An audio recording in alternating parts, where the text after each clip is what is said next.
हिंदी भाषा की समस्या के संदर्भ में चर्चा करेंगे। तो आप मुद्दा बहुत गंभीर है, आप सब हमारे साथ बने रहें और आप अपने कमेंट भी दें ताकि हम लोग पता चल सके कि वास्तव में हिंदी भाषा के प्रति आपकी राय क्या है और आप क्या सोचते हैं। और हिंदी भाषा की जो समस्याएं हैं उसके संदर्भ में आज हम चर्चा करेंगे। तो हम देखते हैं कि किन किन समस्याओं या किन किन ऐसे सुधारात्मक उपायों पर हम देख सकते हैं जिससे भविष्य में हमारी हिंदी बहुत अच्छी बन सकती है और हिंदी का भविष्य उज्जवल हो सकता है।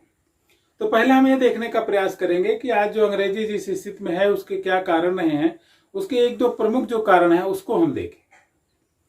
तो 1913-14 तक लगभग फ्रांसीसी भाषा भी बहुत अच्छी थी, विश्व की अन्य भाषाएं लगभग सम स्थिति में थी, लेकिन इसके बाद परिवर्तन बहुत तेजी से हुआ।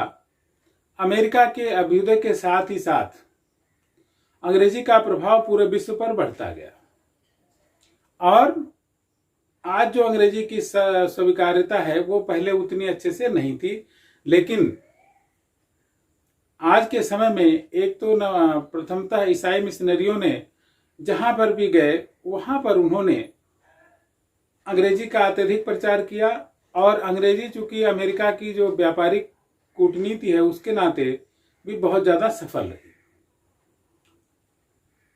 अब अगर हमें भी आगे बढ़ना है तो क्या करना होगा, इस संदर्भ में हम देखते हैं हमें क्या करना चाहिए। तो हिंदी को आगे बढ़ाने के लिए प्रथमतः तो इसे व्यापार की भाषा में बदलना होगा। व्यापार की भाषा से तात्पर्य इसे बैंकों की भी प्रमुखतया भाषा बनाना पड़ेगा। आज हम अपने देश में देखते हैं तो बैंक ज्यादातर काम अंग्रेजी में कर रहे हैं और वही अगर हिंदी में करने लगे, क्योंकि बैंक केवल बैंकिंग का ही माध्यम नहीं है, सामाजिक परियोजनाओं को आगे ले चलने का भी माध्यम है। देश की गरीब जनता के जो कल्याण की भावना है वह बैंकिंग से जुड़ी प्रक्रिया है।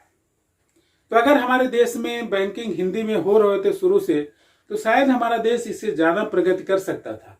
हमारे देश की आम जनता अपना दिली लगाव ज्यादा महसूस करती और उसी योजनाओं से लेकर सबका लाभ हिंदी में देना ज्यादा आसान काम था। तो यह काम होना चाहिए। वाणिज्यिक भाषा के तौर पर देश में हिंदी को बैंकों में लाने का सरकार को बहुत अत्यधिक पुरजोर प्रयास करना चाहिए। आपकी क्या राय है, आप जरूर इस पर बात करिएगा और बताइएगा।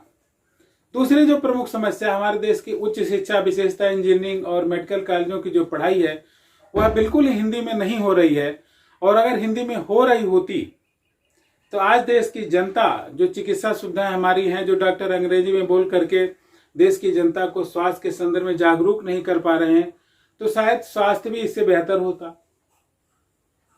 अब वो जो डॉक्टर अंग्रेजी माध्यम से पढ़ के आया है, जो वहां की संस्कृति और सभ्यता है उसके अनुसार जो उसका आचरण और व्यवहार है, उससे वो पैसा कमाने की मशीन में तब्दील हो चुका है। उसे देश की जनता के आम सरोकार से ज्यादा तात्पर्य नहीं रह गया। अब उसकी कल्चर, जो प्रेमचंद की एक मंत्र कहानी आप लोगों ने सुन रखी होगी, एक बेचारा अनपढ़ गंवार आदमी डॉक्टर साहब के लड़के को पुनर्जीवन तो दे देता है, लेकिन एक जो अंग्रेजी पढ़ा लिखा बढ़िया डॉक्टर है वह केवल इसलिए नहीं देखता कि उसे अपने खेलने के समय से थोड़ी कटौती करनी पड़ती, इसलिए उस बेचारे गरीब किसान का बेटा मारा जाता है।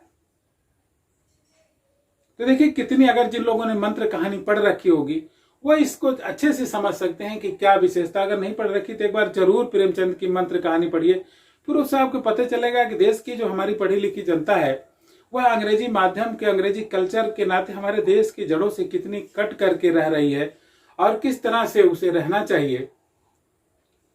तो आपके चिंतन गहरा होगा। तो कहने से तात्पर्य है कि जरूर ही हमारे देश की उच्च शिक्षा में विशेषतः मेडिकल और इंजीनियरिंग की पढ़ाई हिंदी माध्यम से तत्काल ही शुरू होनी चाहिए और देश के अधिक से अधिक इंजीनियरिंग कॉलेजों में हमें हिंदी माध्यम से पढ़ाई करने के लिए सुविधाएं देनी पड़ेगी, पुस्तकों को उपलब्ध कराना पड़ेगा। इसके लिए एक भगीरथ काम की आवश्यकता है और वह भगीरथ काम हमारे देश के शीर्षस्थ नेतृत्व करने के तैयार रहेंगे।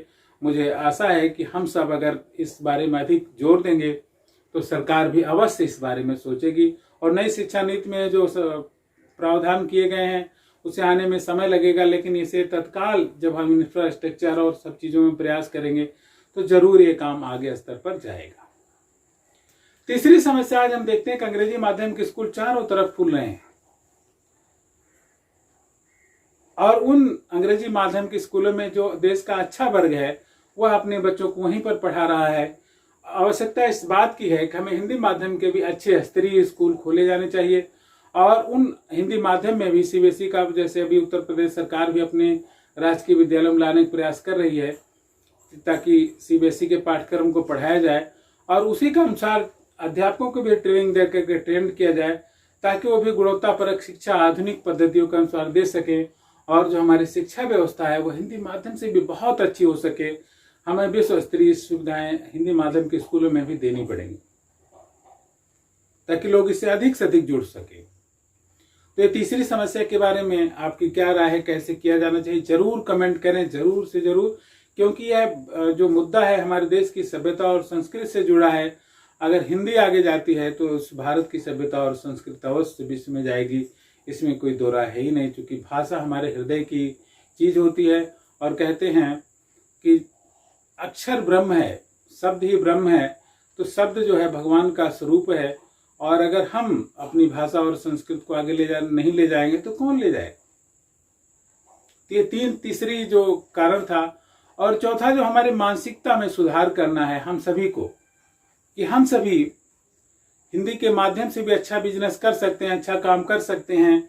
जैसे देखिए बाबा रामदेव ने सिद्ध कर दिया। बाबा रामदेव का जो ये है साइलेंटली जो उन्होंने हिंदी माध्यम में काम किया, हिंदी में ही प्रचार किया, हिंदी में हमेशा बोला और धोती कुर्ता पहन करके बिजनेस का जो एक एम्पायर खड़ा कर दिया है, वो हम सब के लिए अनुकरणीय है कि व्यापार में भी हम हिंदी माध्यम से बहुत आगे जा सकते हैं। उसके लिए कोट पैंट टाई पहन करके बहुत आगे, अंग्रेजी जान करके ही इधर उधर करने की जरूरत नहीं, मैनेजमेंट पढ़ने की भी इतनी जरूरत नहीं है जितना व्यवसाय में नैतिकता और लगन के साथ काम करने की है। तो यह है, व्यवसाय में भी जब हम इसको लागू करेंगे, हमारे उच्च शिक्षित वर्ग भी इसमें अपने को शर्म नहीं महसूस करेगा, अच्छा करेगा, तो इससे बड़ी कोई बात ही नहीं हो सकती। आप सबने एक अहम ब्रह्मास्त्र में कहानी है जिसमें भाई भारतीय अंग्रेजों से प्रताड़ित होता है। अब उस कहानी से सीख, हम भारतीयों को सीख लेकर के अपनी जो सभ्यता है, अपनी जो संस्कृति है, और वह अपनी सभ्यता और संस्कृति अपनी भाषा में ही प्रस्फुटित हो सकती है। तो हम जो शादी के बिजनेस कार्ड अभी बहुत सारे जगहों पर हम देखते हैं कि जो शिक्षित वर्ग है वो अंग्रेजी में छपवाएगा, कुछ लोग अन्य भाषाओं में भी छपवाते हैं, लेकिन उसको अधिक से अधिक हमारा ये आग्रह है कि चाहे उर्दू भाषी हो चाहे अंग्रेजी भाषी जो लोग बोल रहे हैं वो अधिक से अधिक हिंदी भाषी में अपने कार्ड छपवाएं। इससे क्या होगा, ये एक राष्ट्रीय एकता और वृद्धि होगी। आप देखते हैं कि जहां जहां हिंदी कमजोर है वहां वहां पर देश की राष्ट्रीय एकता और अखंडता को खतरा है। तो उन सारे स्थानों पर हिंदी को आगे बढ़ा करके हमें इस सुंदर कार्य को आगे बढ़ाना है ताकि हमारा देश और मजबूत हो सके। अभी रक्षा सेवाओं में जो नाम हिंदी में रखे जा रहे हैं बहुत सारी चीज़ों के, कितना स्वागत योग्य कदम है। वैसे ही हमारे अनुसंधान में, हमारे वैज्ञानिक अनुसंधान में, हमारे हर क्षेत्र के दवाओं का अनुसंधान और जो ऑटोमोबाइल्स के क्षेत्र में अनुसंधान है, वह सारे कार्य धीरे धीरे जब हिंदी में मौलिक चेतना के साथ होने लगेगा उस समय भारत जरूर ही आगे बढ़ेगा। तो इसी के साथ साथ आज के इस क्रम को मैं विराम देता हूँ। आशा है मेरे साथ जुड़े रहेंगे। सबको